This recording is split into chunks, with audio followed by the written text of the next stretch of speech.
All right, and we're back with number 6. First step says to write a reaction that is completely balanced for the specific discussion that we were just told. So we're going to take the ethanol. We're going to add it to oxygen because that's what a combustion has. And we're going to make CO2 and H2O. And then we're going to go through and we're going to balance it. Put a 2 here. 3 here, and then that puts a 3 in front of this O2. We're told that the amount of energy released is 1,235 kilojoules per mole. So that kind of tells us delta H is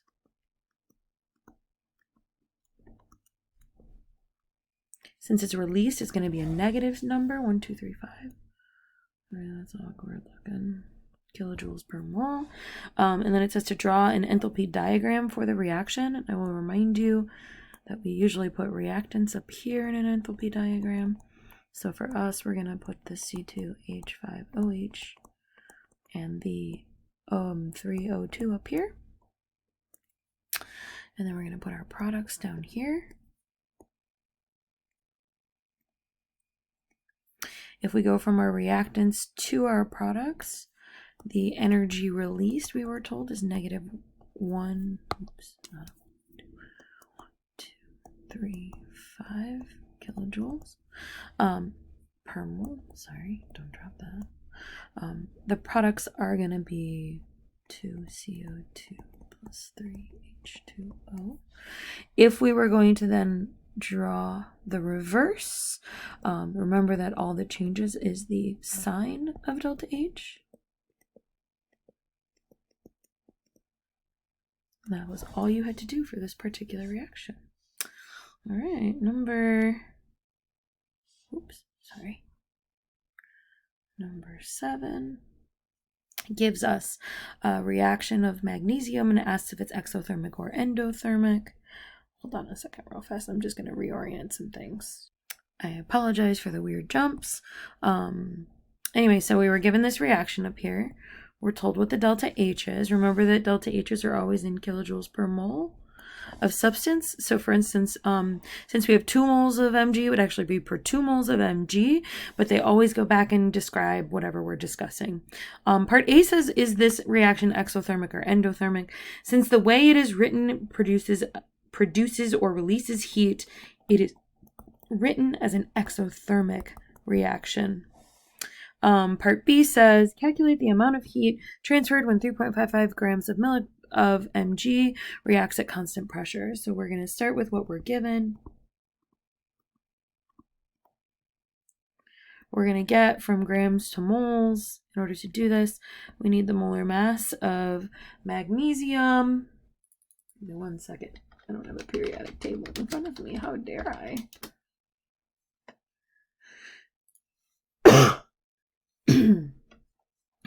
Okay. Looks like our magnesium has a molar mass of 24.305 grams.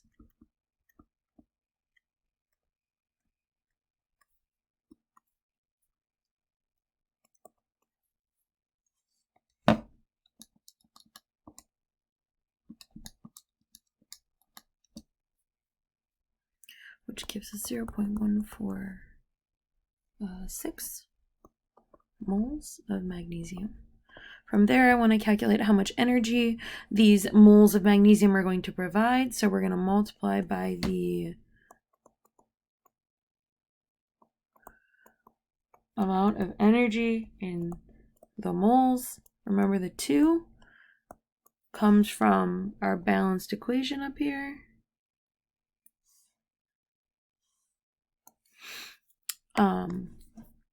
When we do that math,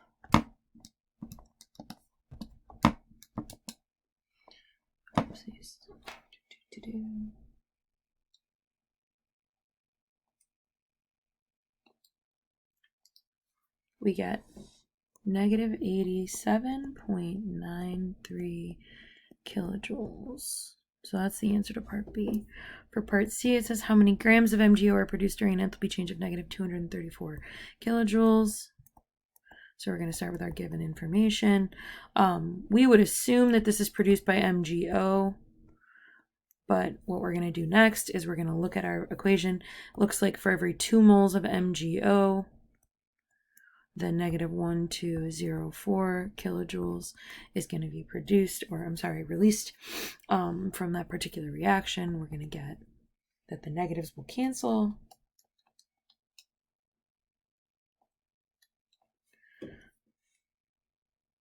That gives us a number of moles of MgO. To get from moles to grams, we're going to multiply by the molar mass of 1 mole of MgO. And in order to do that, we're going to add, of course, the 24.305 to the amount that a single oxygen atom weighs, which is 15.999. And we're going to get a molar mass of 40.3049 grams of MgO in 1 mole. We're going to multiply those two to cross.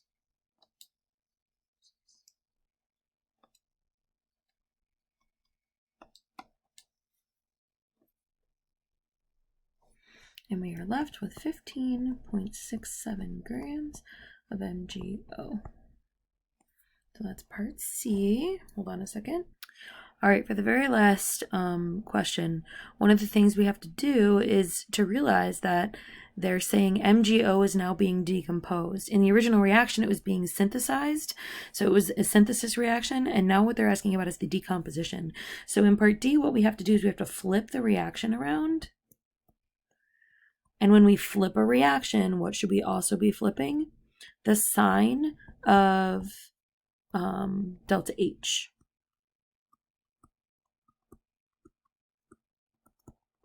So now delta H is going to be a positive 1204 kilojoules per mole.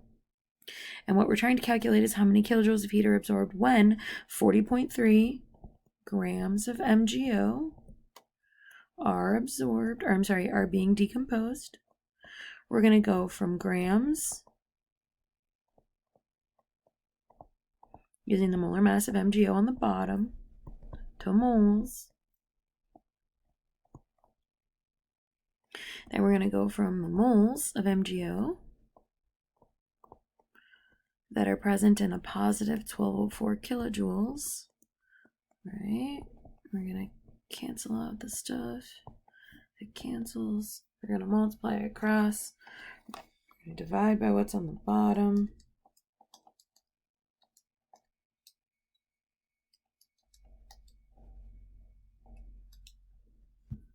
And we're going to get a positive 601.93 kilojoules. And that's it. Technically, our answer should only have 3 sig figs. So if you wrote that, you are also correct. This one up here should only have 3. So this should be 15.7. This guy should only have 3 as well. So that should be 87.9. 87.9. All right, and that was number 7. All right, number 8 has to do with the calorimetry formula that we used in lab last week. So MC delta T equals Q. What we're going to do is we're going to recognize that what it says is to add the two masses together, and it says to treat the solution as if the capacity, the specific heat capacity, is the same as if it were just water. So we're going to assume that C is 4.184 joules per gram Kelvin, or joules per gram degrees Celsius on the bottom. Our mass is going to be the 6.5 grams plus the 100 grams of water, and our change in temperature is going to be T final minus T initial, which for us is 37.8 minus 21.6.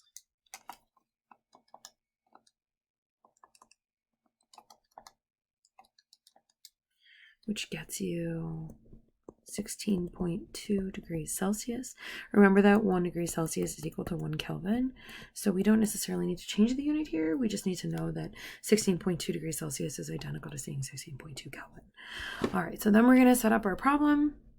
Oops.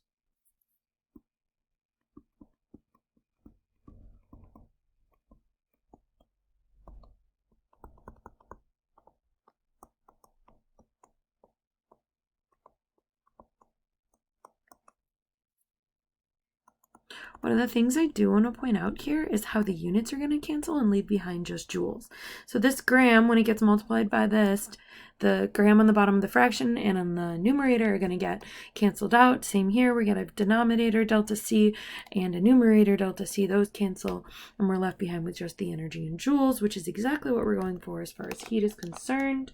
Then we're going to plug those numbers into our calculator, and we're going to get a total 7,218.66 joules of energy. For this particular problem, I would convert to kilojoules. We do a lot of stuff in kilojoules in this particular class. I think according to Sig Figs, you should only have 3. So this number then rounds to 7.22 kilojoules. Or you could have left it as 7,220 joules. Those are the 2 options. All right, number 9 is Hess's law. You're given 3 of the different equations. You're told to calculate delta H for the one that you are given.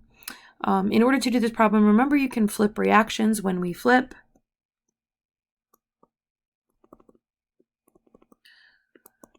We flip the sign. Remember, whatever we do to the equations, we do to the delta H's. When we multiply,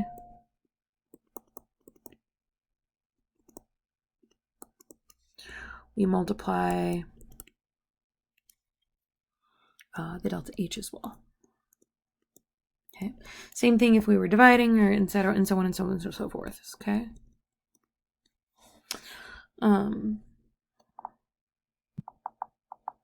Give myself some space for this one.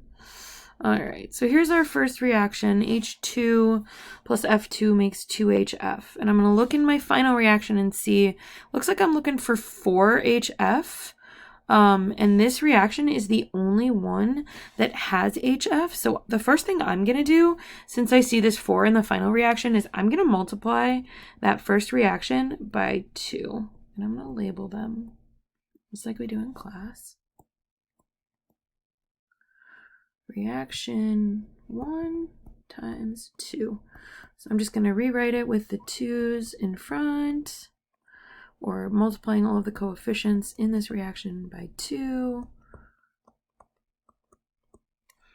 HF. Oops. Since I multiplied the whole reaction by 2, I'm going to take the delta H, and I'm going to multiply that by 2. I'm going to get negative 1074 kilojoules when I do that. All right, next up, I see there is no carbon in my final answer, and I've got carbon on the left side of both of these, so it looks like I'm going to have to flip one of them. If I look at that last one, I see that this guy is on the right side, but in my reaction, he's on the left. So I think I'm going to flip this one first. This is reaction 3. I'm going to flip.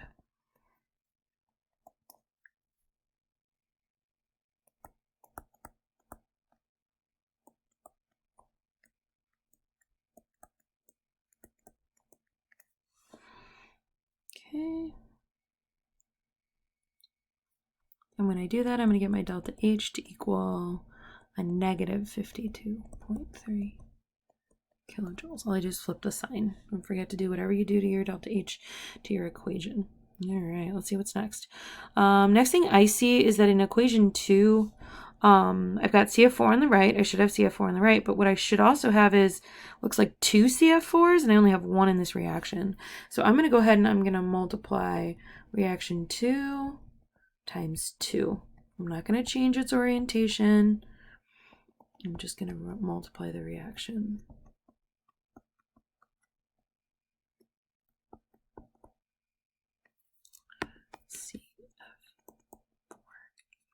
And since I went through and I multiplied by 2, I'm also going to multiply the delta H by 2, which looks like negative 680 times 2.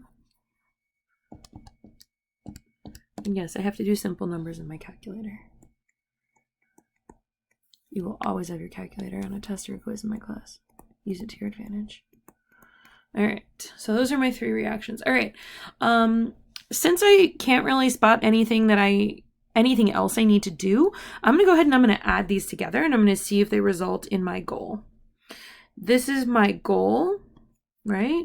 I'm gonna see if what I've done will get me there. Okay, so remember, everything to the left of the arrows goes together on the big to the left of our goal arrow. So I'm going to take my 2H2 plus 2F2 plus C2H4 plus 2C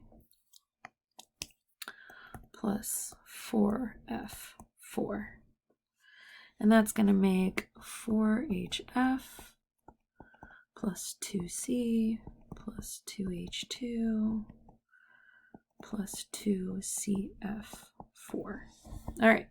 Next step is to combine like terms and cancel out stuff that's on both sides. So I'm going to cancel the H2s.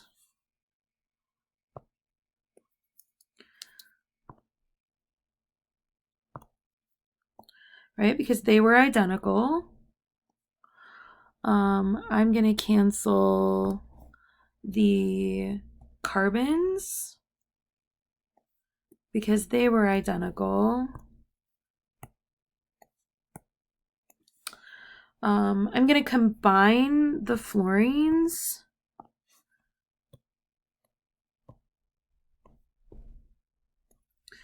And that's going to give me 6 F2s.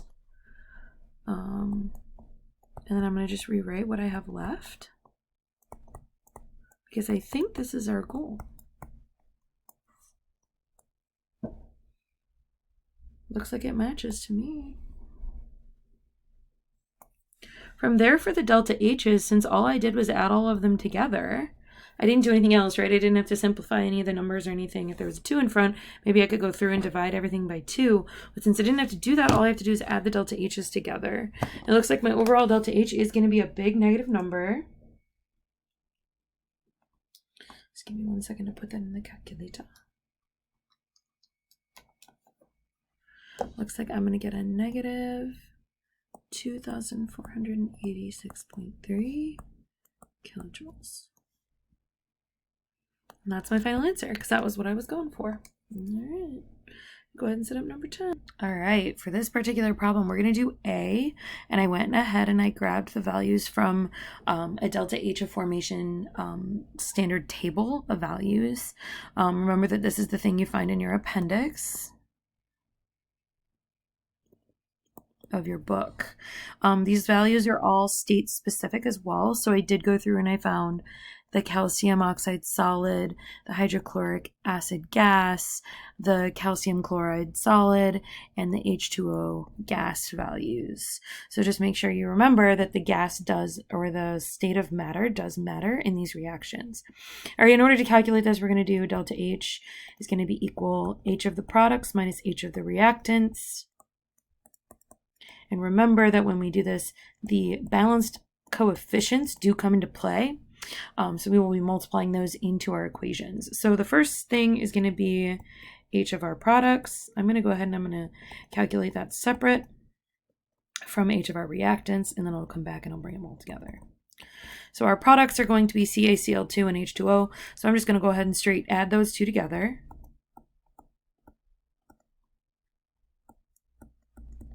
There are no coefficients in front, so I don't need to worry about multiplying by the coefficients. Oops, 241. And when you add those together, you're going to get a bigger number. Remember that the sign, it does matter.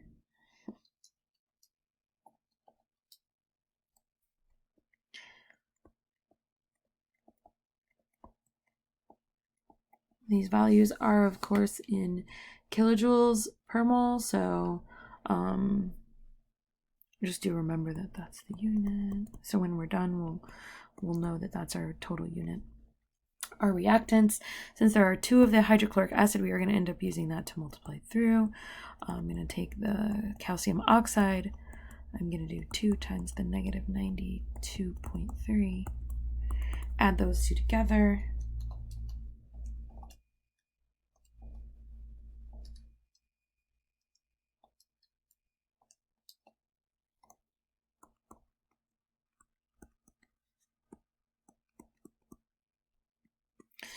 And I'm going to go ahead and calculate our delta H for the total reaction. Remember that these are all HF formations, so they have this particular designation.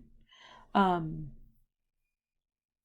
us, we're going to go ahead and take our products minus our reactants, so our negative 6.818 minus a negative 820.1 kilojoules. Don't forget that the unit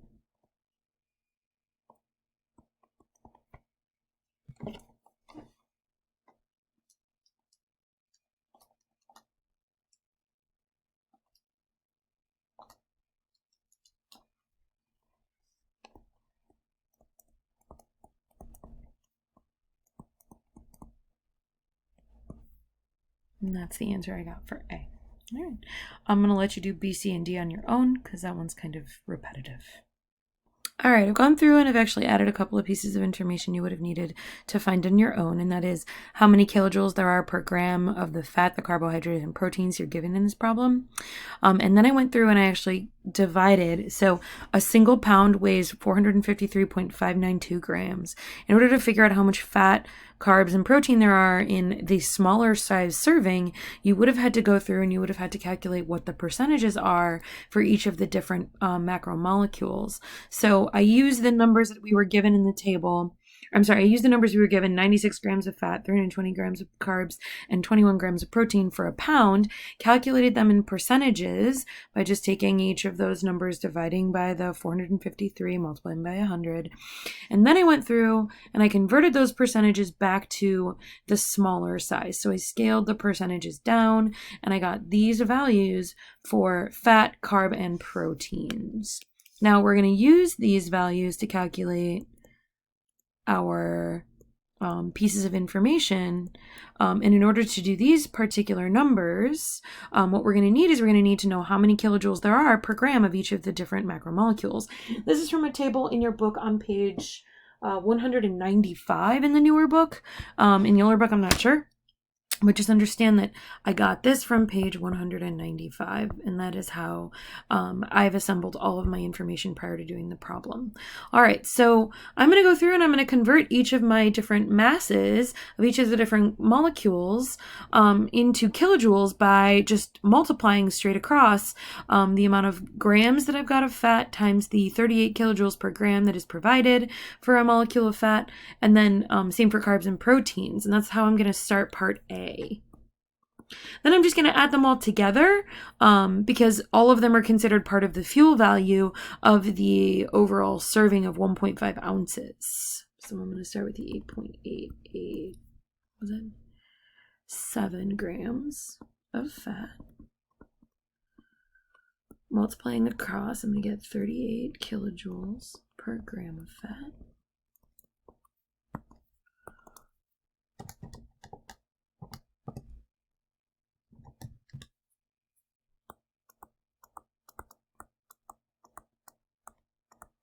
That gives, so our fat alone gives us the energy of about 337.706 kilojoules. I'm going to do the same thing for both the carbs, 29.631.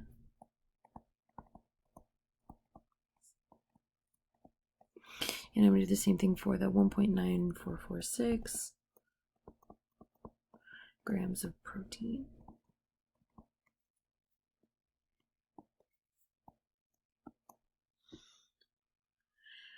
For carbs, the fuel value is 17 kilojoules per gram. And for protein, it is the same.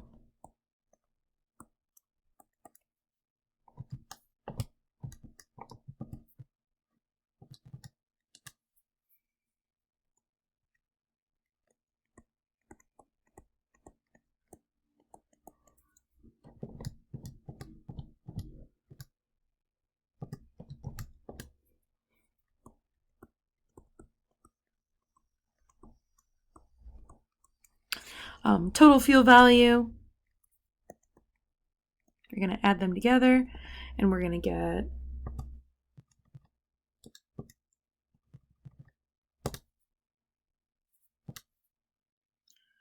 approximately 874.5 kilojoules of energy in a 1.5 ounce serving of M&Ms.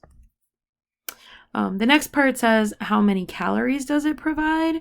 So I'm going to go back through and I'm going to go from our starting values of grams and I'm going to multiply across by kilocalories, because in the table kilocalories is given as calories per gram. Capital C, calories is the number of calories we're trying to get. So in B, again, I'm going to take my values and I'm going to multiply them across. Oops, 631. Carbs. 9446 grams of protein. I'm gonna do each one individually, then I'm gonna go back and I'm gonna add all three together. For this guy, my table says 9 kilocalories per gram. And then for each of these, it says 4 kilocalories per gram.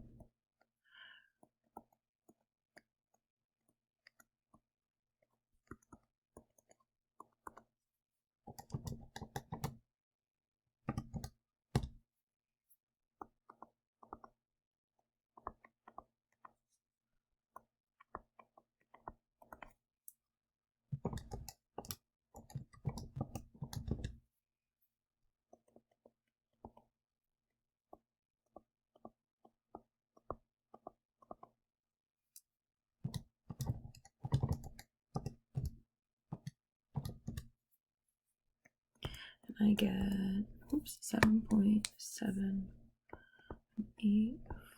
kcal. Then I'm going to go ahead and add, and I'm going to get that number.